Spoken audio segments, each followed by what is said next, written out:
Kasus korupsi terus berkelindan di negeri ini. Pelakunya biasanya dari kalangan pejabat tidak amanah yang memanfaatkan kekuasaannya untuk memperoleh keuntungan pribadi atau orang lain. Di Indonesia sendiri, tindak pidana perbuatan yang sangat merugikan negara ini secara tegas sudah disebutkan dalam UU Nomor 31 Tahun 1999 Jo. UU Nomor 20 Tahun 2001 tentang Pemberantasan Tindak Pidana Korupsi, UU Tipikor.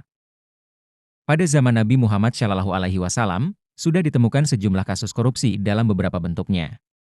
Nabi Shallallahu Alaihi Wasallam kemudian mewanti-wanti kepada para umatnya agar perbuatan tercela ini dihindari betul-betul. Salah satunya adalah saat beliau mengutus Muadz bin Jabal ke Yaman untuk membina masyarakat setempat mengenai zakat. Sebelum berangkat, Rasul sempat berpesan kepada Muadz agar tidak korupsi sesampainya di sana. Nabi Shallallahu Alaihi Wasallam kemudian mengingatkan Muadz bahwa orang yang melakukan tindakan korupsi kelak akan memperoleh balasan dosanya di hari kiamat. Peristiwa ini direkam oleh hadits riwayat Imam At-Tirmizi berikut. Diriwayatkan. Artinya, dari Muadz bin Jabal, ia berkata, Rasulullah Shallallahu Alaihi Wasallam mengutus saya ke Yaman. Ketika saya baru berangkat, beliau memerintahkan seseorang untuk memanggil saya kembali. Maka saya pun kembali dan beliau berkata, apakah engkau tahu aku mengirimmu orang untuk kembali? Janganlah kamu mengambil sesuatu tanpa izin saya, karena hal itu adalah gulul, korupsi. Dan barang siapa berlaku gulul, maka ia akan membawa barang yang digelapkan atau dikorupsi itu pada hari kiamat. Untuk itulah aku memanggilmu. Sekarang berangkatlah untuk tugasmu. Hadits At-Tirmizi. Ayat yang Nabi kutip pada hadits di atas adalah firman Allah Ta'ala surat Ali Imran ayat 161 sebagai berikut. Artinya, dan tidak mungkin seorang Nabi berkhianat dalam urusan harta rampasan perang. Barang siapa berkhianat, niscaya pada hari kiamat dia akan datang membawa apa yang dikhianatkannya itu. Kemudian setiap orang akan diberi balasan yang sempurna sesuai dengan apa yang dilakukannya, dan mereka tidak dizalimi. Quran Surat Ali Imran, 161.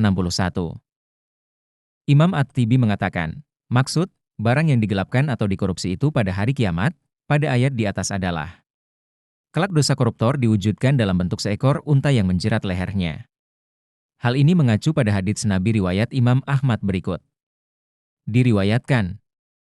Arinta, dari Abu Hurairah, dia berkata, pada suatu hari Rasulullah Shallallahu Alaihi Wasallam berada di tengah-tengah kami, lalu beliau menyebut-nyebut tentang gulul dan menganggap hal itu bukan perkara enteng. Kemudian Rasul bersabda, aku belum pernah mendapatkan seorang dari kalian pada hari kiamat yang pada lehernya terdapat seekor unta yang bersuara. HR Muslim. Berkaitan dengan sebab turunnya ayat di atas terjadi perbedaan pendapat, meski konteksnya sama yaitu berkaitan dengan kasus korupsi, gulul. Sebagian riwayat menjelaskan, sebab turun ayat ini adalah kecurigaan sebagai kelompok terhadap Nabi atas pembagian harta perang.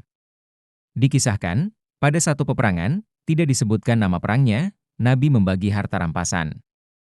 Agar tertib, ada sebagian yang Nabi Shallallahu Alaihi Wasallam akhirkan jatahnya. Kemudian sekelompok orang tiba-tiba mendatangi Nabi dan menyuarakan protes, apakah kami tidak mendapat jatah?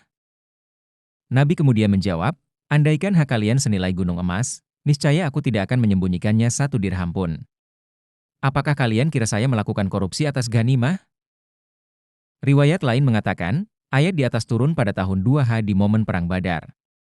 Dikisahkan, usai perang para sahabat kehilangan sebuah rampasan perang, ghanimah, berupa beludru merah. Kemudian, sebagian orang menaruh curiga terhadap Rasulullah Shallallahu Alaihi Wasallam.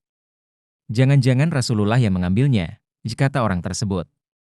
Sebagian riwayat mengatakan, ayat di atas turun pada tahun 625 bertepatan dengan momen Perang Uhud.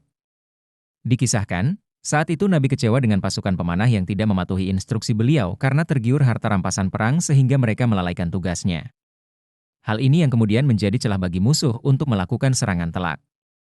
Akibat hal itu, Nabi berkata kepada mereka, apakah kalian kira saya akan berbuat korupsi atas harta rampasan ini? Hemat penulis, beragamnya riwayat tentang sebab turunnya Al-Quran Surat Ali Imran ayat 161 di atas menunjukkan bahwa kasus korupsi sudah banyak terjadi di zaman Nabi Shallallahu Alaihi Wasallam dalam beragam bentuknya. Sebab itu, beliau mewanti-wanti sahabatnya agar mewaspadai perbuatan dosa ini. Wallahu alam.